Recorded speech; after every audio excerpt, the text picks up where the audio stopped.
We had a wild one in Boston last night between the Nationals and the Red Sox. A benches clearing brawl after a pitch from Cade Cavalli. He's got Wilson Contreras in the fourth inning, 3-2, and just playing it from the jump. He throws a curveball, looks at it, says something.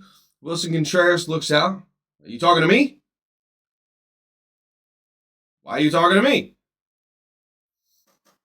So I think there's multiple issues here, and I'm going to break them all down. So here come the benches. Here's the worst part. Wilson Contreras has his helmet. He throws it at Carpenter, I think who that might be. I'm not exactly sure who that guy is, but Wilson Contreras is all bent out of shape. Let's get to the very beginning and start from the top. First and foremost, let's go back to the game before. This is Wilson Contreras just last night.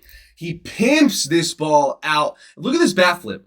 Whoa! He just threw that thing to the moon. So clearly he's a guy. You're allowed to get hype on the baseball field. There's nothing wrong with that. I'm all here for it. Clearly Wilson Contreras is all here for it. And I guarantee you he didn't expect to get thrown at or anything next at bat, because this is allowed in baseball now. So back to tonight, let's take you back to the first inning. Jarren Duran is going to hit a pop-up to left field. Wilson Contreras was the man on second running toward third. The last out is made. Cade Cavalli is going to run back toward his dugout, and whoa!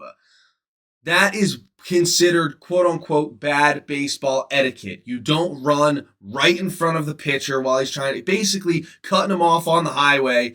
What do you do when somebody cuts you off on the highway? You go, yo, what the hell, asshole? Now we'll finally go back to this clip, and I'll play it with the full audio. I'll turn it up just so you guys can hear it. He says, sit down, boy. So that's all he said. Back-to-back strikeouts in the inning. In fact, he has struck out 4 in a row going back to last inning. Take a look.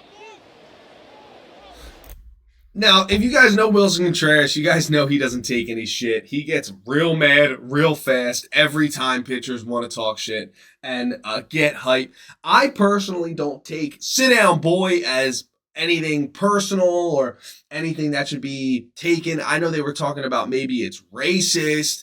I don't believe any of that. I don't listen. I'm a Phils fan. I don't know Cade Cavalli. I don't see his interactions on a daily basis, but now we may never know what else was said, but clearly something else was said, probably by somebody else, to make Wilson Contreras go chuck his helmet at Chaparro, I think. Now, Cavalli actually spoke post-game about the situation. I think this is really interesting. It really comes down to the baseball etiquette. He cut him off. Emotions ran high. He already doesn't really love Wilson Contreras, and he got excited to strike him out. And he didn't really mean anything by it. Take a listen to what he said post-game. It's part of the game. Emotions are high. And he's just been doing stuff. Like, you look in the first inning, he just runs past me and brushes me. It's just something you don't do in baseball. I think he knows that. I didn't say anything. I just looked at him, and then a few words were said after the strikeout. It was part of the game, and he's going to let everybody run out there and then try to do whatever he does. Throw a helmet and just get himself tossed. I think our team responded in a great way. It's really not a big deal. It's just part of the game, and we got right back to business. What do you guys think? Deserved or what? Leave it down in the comments.